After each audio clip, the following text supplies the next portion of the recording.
Hello বন্ধুরা, নমস্কার। আমি আজকে আবার চলে এসেছি আপনাদের সামনে নতুন একটা ব্লগ নিয়ে। আজকে আমি যে ঘটনার কথা বলবো সেটা আমার লাইফে কয়েকদিন আগেই ঘটে গেছে। ভয়ঙ্কর একটা ঘটনা, মানে বীভৎস, মানে ভাষায় কীভাবে বর্ণনা করব সেটা আমি ভাষা খুঁজে পাচ্ছি না। মানে এত ভয়ানক যে ঘটনা ঘটেছিল সেই ঘটনাটা আমি আপনাদের সামনে এখন বলবো।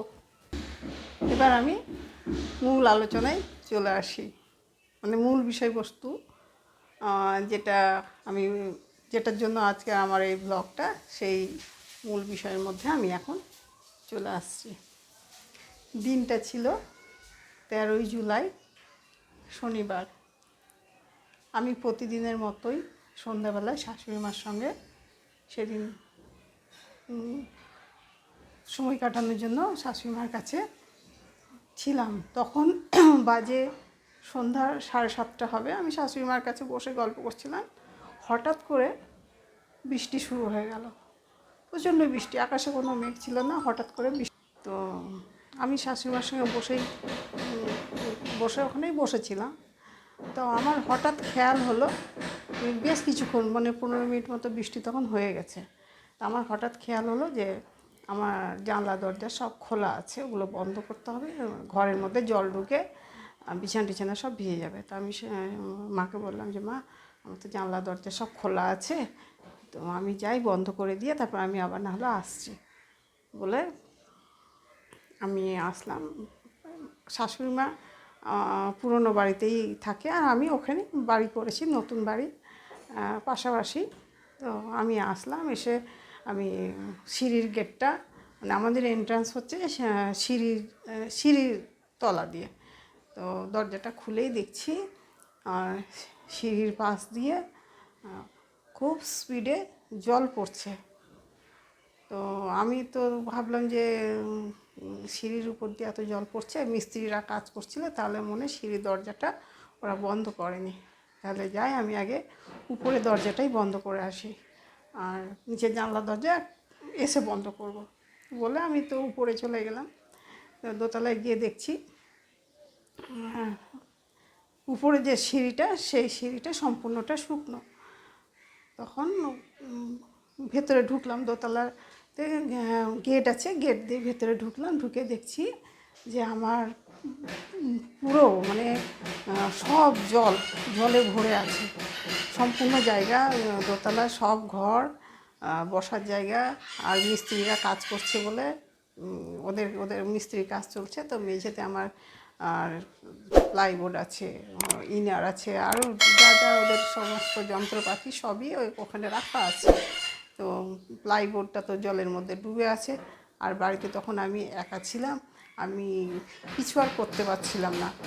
আমার হাজব্যান্ড আবার সেই সময়ে বেরিয়েছিল মাসকাবাড়ি কয়েকটা জিনিস আনার জন্য। তো ও বৃষ্টিতে আটকে গেছে, ও আর আসতে পারছে না। আর আমি তখন কি করব, আমার তখন দাঁড়িয়ে দেখা ছাড়া আর কিছুই করার নাই। আমি তখন কি করব, আমি অনেকক্ষণ ধরে আর জলটা এবার কোথা থেকে আসছে সেটা দেখার চেষ্টা করলাম। দেখলাম যে জলটা বাথরুম থেকে আসছে। আমি তখন আবার নামলাম, নেমে ভাবলাম যে এই জলের তো আমি কিছু করতে পারবো না, তা আমি যাই নিচে গিয়ে, বিছানা টিছানা সব ভিজে যাচ্ছে, আগে ওই সব জানলা দরজাগুলো বন্ধ করে তারপর আবার উপরে আসি।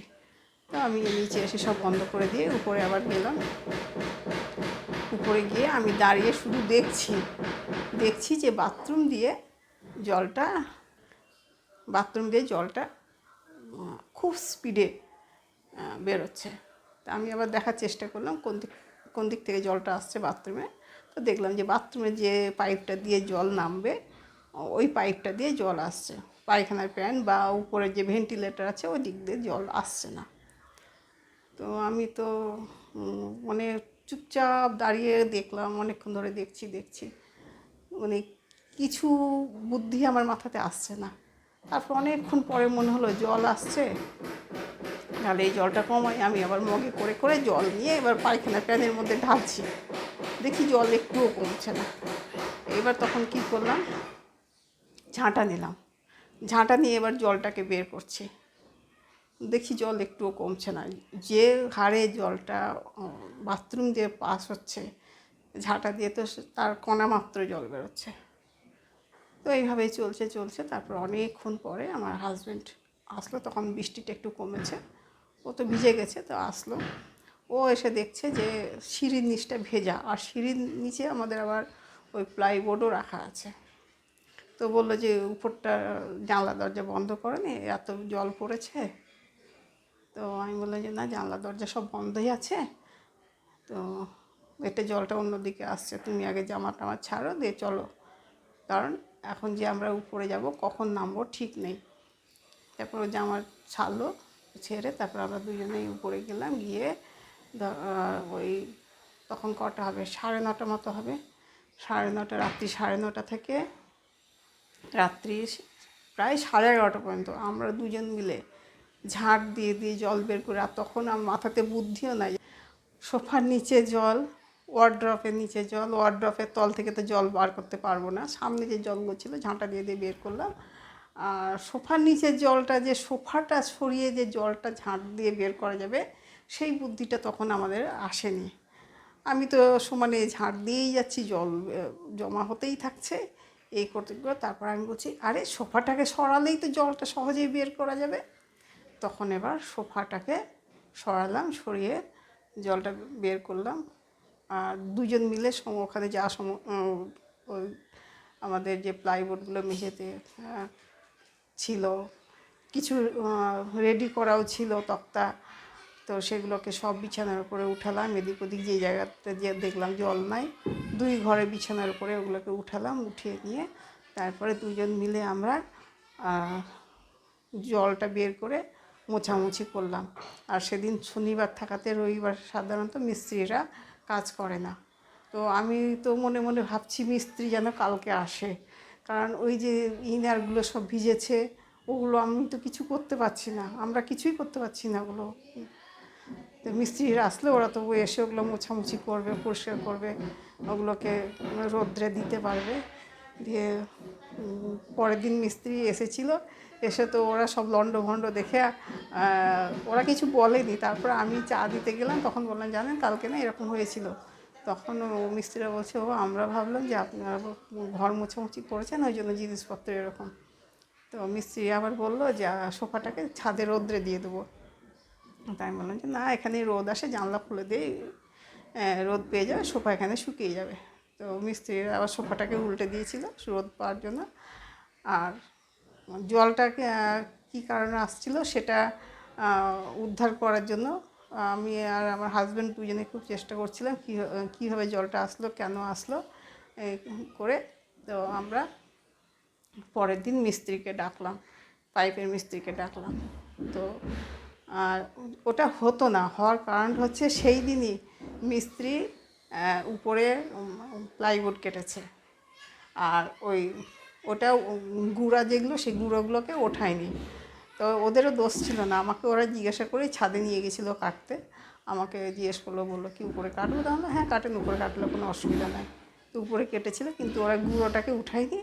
ওই গুঁড়োগুলো পাইপের মুখে আটকে গিয়ে ওই আমাদের এরকম অবস্থার সঙ্গে মানে পড়তে হয়েছিল। তো সেই রাত্রে যে ভয়ানক যে অভিজ্ঞতা, সেই অভিজ্ঞতা আমি কোনো দিন ভুলতে পারবো না। আর 2 ঘন্টা ধরে আমি আর হাজব্যান্ড সমানে জল বের করে ঘরগুলো মোছামুছি করেছি। আর তারপরে রাত্রি তখন 11:30 বাজে, আমার হাজব্যান্ড বললো যে আজকে রান্না করতে হবে না, একটু ডাল সেদ্ধ করো, মুড়ি দিয়ে খেয়ে নেবো। তো আমাদের তো দুবেলাই ভাত খাওয়া অভ্যাস। আমি বললাম যে ঠিক আছে, ডাল সিদ্ধ করে আর মুড়ি খেতে হবে না, ভাতই করি। তো আলু সিদ্ধ ডিম সিদ্ধ দিয়ে ভাত করলাম। রাত্রেবেলায় আমরা ওই সেদ্ধ ভাত খেয়ে থাকলাম। কিন্তু রাত্রে ঘুমাতে গেলেও আর আমাদের মানে আমি তো খুব অশান্তি নিয়ে ঘুমালাম, রাত্রে যদি আবার বৃষ্টি হয় তাহলে তো আবার সেই একই অবস্থা হবে। তো যাই হোক, রাত্রে আর বৃষ্টি হয়নি। পরের দিন সকাল হতে হতেই মিস্ত্রিকে ডাকা হয়েছে, মিস্ত্রি আসলো, এসে ওই পাইপটাকে, বাথরুমের পাইপের সঙ্গে ছাদের পাইপের লিঙ্ক ছিল, ওই লিঙ্কটাকে আলাদা করে দিল। আমাদের শুধু 3,000-এর উপর খরচা হয়ে গেল শুধু ওই পাইপটাকে আলাদা করতে। যাই হোক, এখন একটু শান্তি। তো বলা তো যায় না আবার কোন দিন কী হয়। আর মানে এটা তো হঠাৎ করে হলো। যাই হোক, এখন ঠিকঠাক মতো আছি। আর আর কোনো অসুবিধা হয়নি। ওই সেই দিনই হয়েছিল ওইটা, ওই ওই যে ওই গুঁড়োটার জন্য। আর কোথায় কি রাখা আছে, কোথায় জল পড়েছিল সেটা আপনাদেরকে একটু দেখিয়ে দিই। এটা আমার দোতলায় যাওয়ার এন্ট্রান্স। এই যে বোর্ডটা বিছানো আছে, আর এই যে সোফার নিচে প্রচুর জল ছিল। আর এই যে ওয়ার্ড্রপটা, এই ওয়ার্ড্রপটাও জলের নিচে ছিল, অনেকটা জল ছিল।